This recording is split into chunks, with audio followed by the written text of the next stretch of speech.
Hello दोस्तों, आपका स्वागत है हमारे चैनल मिस्टर आगा पर। अगर आपको डर और रहस्य से भरी कहानियां सुनना पसंद है तो हमारे चैनल को सब्सक्राइब करना ना भूलें और कमेंट में जरूर बताइए आप हमें किस शहर से सुन रहे हैं और आपको किस तरह की कहानियां सबसे ज्यादा पसंद हैं। तो चलिए बिना देर किए शुरू करते हैं आज की कहानी। मेरा नाम विकास है। ये कहानी मेरे एक दोस्त हर्ष की है, जिसे याद करने पर आज भी मेरा दोस्त हर्ष डर के मारे जम जाता है। ये बात उस समय की है जब मैं, हर्ष और राजेंद्र एक कॉलेज में पढ़ा करते थे। हर्ष बहुत ही चंचल स्वभाव का था। उसे हर चीज के बारे में जानना पसंद था। एक बार हम शाम के करीब 8 बजे हंटेड मूवी देखकर लौट रहे थे। तभी बातों ही बातों में हमने भूत प्रेत की बात शुरू कर दी। हर्ष बिल्कुल नास्तिक था। वह ना भगवान में विश्वास रखता था और ना ही भूत प्रेत में। जब राजेंद्र ने कहा, क्यों हर्ष, तुझे भूत से डर नहीं लगता? तब हर्ष बोला, भूत से किसे डर लगता है? मैं तो चाहता हूं कि कोई भूत मुझे मिले, तब मुझे यकीन हो जाएगा कि सच में भूत होते हैं, और अगर भूतनी मिलेगी तो और भी अच्छा रहेगा। यह कहकर वह जोर जोर से हंसने लगा। राजेंद्र ने कहा, धीरे बोल, हम शमशान के पास से गुजर रहे हैं और समय भी रात का है। तभी हर्ष बोला, तुझे क्या लगता है मैं डरता हूं इन भूतों से? अगर कोई भूत है तो मेरे सामने आओ, भूतों का बाप यहां खड़ा है। हर्ष भूतों का खूब मजाक बनाने लगा। इतने में एक बहुत बूढ़ा आदमी, जिसकी उम्र लगभग 70 से 80 साल के बीच होगी, वहां पर दिखाई दिया और हमारे पास आ गया। उस बूढ़े आदमी ने हर्ष की तरफ एक डरावनी हंसी देते हुए कहा, क्यों बेटा, तुम्हें भूतों से डर नहीं लगता? हर्ष ने जवाब दिया, भूतों का राजा हर्ष है, मुझे भूत से क्या, किसी चीज से डर नहीं लगता। यह कहकर वह और भी हंसने लगा। बूढ़े आदमी ने कहा, ठीक है, तो तुम में बहुत हिम्मत है और निर्भीक भी हो। क्या तुम इस शमशान में एक रात बिता सकते हो? हर्ष बोला, रहने को तो मैं 4 रात भी इस शमशान में रह सकता हूं, लेकिन बदले में मुझे क्या मिलेगा? हम सब ये सुनकर डर गए और तुरंत हर्ष को खींचने लगे। तू पागल है क्या? ये क्या करने जा रहा है? बूढ़े बाबा ने कहा, तुम्हें एक बाइक चाहिए ना? अगर तुम पूरी रात इस शमशान में रह गए तो तुम्हें एक बाइक मिलेगी। हर्ष हैरान था कि यह आदमी उसकी चाहत कैसे जानता है, लेकिन उसे बाइक का नशा था। उसी नशे में उसने तुरंत हाँ कर दी। हम सब ने बहुत समझाया पर हर्ष नहीं माना। तभी बाबा ने कहा, एक बार ठीक से सोच लो, अगर एक बार हाँ कहा तो पीछे नहीं हट सकते, वरना जो आत्माएं तुमसे मिलने वाली हैं वे अगले जन्म तक भी तुम्हारा पीछा नहीं छोड़ेंगी।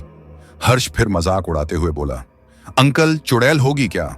और अगर सुंदर होगी तो और अच्छा है। बाबा बस मुस्कुराए और बोले, वह तुम्हें कल ही पता चलेगा। इतना कहकर वे डरावनी मुस्कान के साथ आगे बढ़ गए। हर्ष ने गर्व से कहा, उसने मुझे चैलेंज किया है और हर्ष कभी कोई चैलेंज नहीं हारता। अपने घमंड में डूबा हर्ष यह समझ नहीं पा रहा था कि उसने अपनी जिंदगी को कितना बड़ा खतरा दे दिया है। अगले दिन इत्तेफाक से हर्ष के माता पिता गुजरात किसी काम से चले गए। अब हर्ष के पास पूरी आजादी थी। उसी रात हम सब दोस्त और वह बाबा भी मिले। बाबा ने कहा, अपनी मौत की तारीख पक्की करके आए हो ना? और आखिरी बार सबसे मिल भी लिए हो या नहीं? हर्ष हंसते हुए बोला, मेरी छोड़ो, अपनी गाड़ी याद रखना। इतना कहकर उसने बाबा से चाबी मांगी। बाबा ने तुरंत गाड़ी दिखाई और उसकी चाबी हर्ष को दे दी। बाबा बोले, यह रही चाबी, अगर अपने पैरों पर चलकर तुम बाहर आए तो यह बाइक तुम्हारी होगी। इतना कहकर बाबा वहां से चले गए। हमने हर्ष को बहुत रोका पर वह किसी की सुनने को तैयार नहीं था। वह तुरंत शमशान घाट के अंदर चला गया और दरवाजा बंद कर लिया। अब हमारे पास कुछ करने को नहीं था। अंदर जाकर हर्ष को टॉयलेट लगी तो उसने अस्थियों के पास ही पेशाब कर दी। अब हमें पक्का यकीन हो गया कि उसका बचना नामुमकिन है। शमशान में अकेले रात गुजारना ऐसा था जैसे मौत से खेलना। हम सब बाहर खड़े थे। रात के 10 बज चुके थे और हमें घर भी लौटना था। घर पर हमने बोल रखा था कि हम किसी पार्टी में जा रहे हैं और लगभग 12 बजे लौटेंगे। धीरे धीरे समय गुजरा और रात के 12 बज गए और अब असली कहानी शुरू होती है। हर्ष अपने किसी जान पहचान वाले से फोन पर बात कर रहा था। तभी उसका फोन एकदम से बंद हो गया। हर्ष को ऐसा लगा जैसे किसी ने उसे जोर से थप्पड़ मारा हो, लेकिन वहां पर कोई नहीं था। जब हर्ष ने पीछे मुड़कर देखा तो वहां 4 अजीब दिखने वाले इंसान थोड़ी दूरी पर खड़े थे। किसी की आंखें नहीं थीं, किसी के हाथ नहीं थे, किसी का सर धड़ से अलग था और कोई बिना पैरों के खड़ा था। इतना देखकर हम सब दोस्त डर के मारे भाग गए। मैंने भागने से पहले अपना कैमरा ऑन करके रख दिया था ताकि अगली सुबह मुझे पता चल सके कि वहां हुआ क्या है। अगली सुबह जब हम वहां पहुंचे तो हमने देखा कि हर्ष अपाहिज हो चुका था और उसी शमशान में पड़ा हुआ था। जब मैंने कैमरे की रिकॉर्डिंग देखी तो मैं हैरान रह गया। उस कैमरे में कोई भी भूत नहीं दिख रहा था, सिर्फ हर्ष बुरी तरह से पिटता हुआ दिखाई दे रहा था। हर 10 मिनट में उसे एक जगह से दूसरी जगह फेंका जा रहा था। हमने हर्ष को तुरंत अस्पताल पहुंचाया। डॉक्टर्स ने कहा कि इसे बुरी तरह चोट लगी है, लेकिन चौंकाने वाली बात यह थी कि हर्ष जिंदा कैसे था। 15 दिन हॉस्पिटल में रहने के बाद हर्ष थोड़ा ठीक हुआ। हम उसके घर गए। तब जो हर्ष ने बताया उसे सुनकर हमारे होश उड़ गए। उसने कहा कि उस रात उसे पीटने वाला कोई और नहीं बल्कि वही बूढ़ा व्यक्ति था। हर्ष ने बताया कि उसने जिस अस्थियों के पास टॉयलेट किया था वही आत्मा बदला लेने आई थी। हर्ष को दिखाई नहीं दे रहा था कि कौन उसे मार रहा है, लेकिन सारी रात वह दर्द से तड़पता रहा। हर्ष को लगा कि अब सब ठीक हो जाएगा, पर असल में तो अभी शुरुआत भी नहीं हुई थी। यह खेल उतना आसान नहीं था जितना वह समझ रहा था। हर्ष ने अपने मम्मी पापा को बताने से मना किया, क्योंकि अगर उन्हें पता चलता तो हर्ष की पिटाई पापा से अलग ही होती। हमने जाते जाते उससे कहा, हर्ष, तू वह गाड़ी बेच दे जो उस बूढ़े ने तुझे दी थी। हर्ष ने तुरंत वह गाड़ी बेच दी, लेकिन शायद डर उसके मन में बैठ चुका था। उसने गाड़ी के पैसे तक नहीं लिए। जिसने वह गाड़ी खरीदी थी वह 2 दिन बाद एक एक्सीडेंट में मौत के घाट उतर गया। हर्ष को जब यह खबर मिली तो वह और भी ज्यादा डर गया। उसने शुक्र माना कि उसने गाड़ी खुद नहीं चलाई। अब उसके पास अफसोस के अलावा कुछ नहीं बचा था। धीरे धीरे हर्ष के साथ और भी अजीब घटनाएं होने लगी। रात को वह बहुत चिल्लाता। वह कहता कि जब वह सोता है तब कोई उसका गला दबाता है। उसे लगता जैसे कोई उसे मार देना चाहता है। यह कोई एक बार की बात नहीं थी। हर रात ऐसा ही होने लगा। उसकी आंखें लाल हो जाती।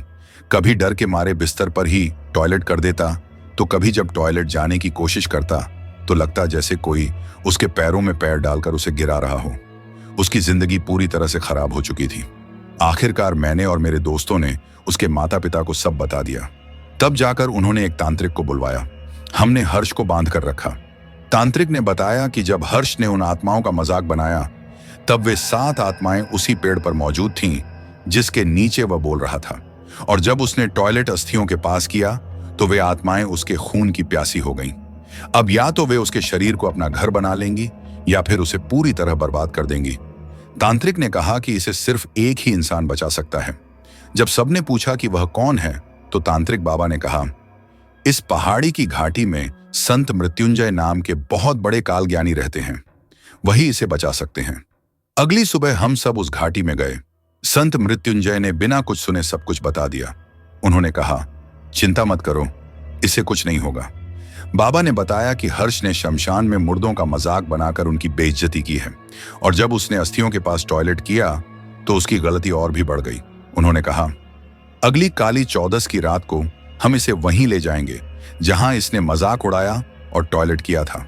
उस रात को आने में 6 दिन बाकी थे। ये 6 दिन हर्ष की जिंदगी के सबसे बुरे साबित हुए। हर रात उसे डरावने सपने आते। वह खून की उल्टी करता, न खाना खाता, न कमरे से निकलता, कभी बेडशीट खाने लगता। उसकी हालत और बिगड़ती गई। आखिरकार काली चौदस की रात आई। हम सब हर्ष को शमशान ले गए। वहां उसने उस अस्थियों की पूजा की, उन्हें लौटे में भरकर ढक दिया। बाबा ने कहा, इन्हें कल रामेश्वरम में विसर्जित कर देना। हर्ष के माता पिता ने पूछा, क्या तब सब ठीक हो जाएगा? बाबा ने कहा, वह आत्मा मुक्त हो जाएगी, लेकिन जिन 7 आत्माओं का यह मजाक बना चुका है वे अभी इसे नहीं छोड़ेंगी। फिर अगले दिन बाबा ने एक यज्ञ कराया। इसमें सिर्फ हर्ष को बैठना पड़ा। यज्ञ लगभग 12 घंटे चला। फिर अचानक वे 7 आत्माएं सामने आईं। वे सब बहुत खौफनाक थीं। वहां सिर्फ हर्ष, बाबा और आत्माएं थीं। बाबा ने आत्माओं से कहा, यह नादान बच्चा है, इसे माफ कर दो। लेकिन आत्माएं नहीं मानी। तब बाबा ने चेतावनी दी, अगर तुमने इसे नहीं छोड़ा तो मैं अपने मंत्र और अस्त्र से तुम्हें ऐसा श्राप दूंगा कि 7 जन्मों तक मोक्ष नहीं मिलेगा। बाबा और आत्माओं के बीच भयंकर युद्ध हुआ। आखिरकार आत्माएं हार गईं और मजबूरन हर्ष को छोड़ना पड़ा। यह तो हर्ष की किस्मत थी कि उसे बाबा मृत्युंजय मिल गए, वरना शायद हर्ष का बचना नामुमकिन था। तो दोस्तों, आप सभी से निवेदन है कि कभी भी ऐसी चीजों का मजाक मत बनाना, वरना उसका अंजाम बहुत खौफनाक हो सकता है।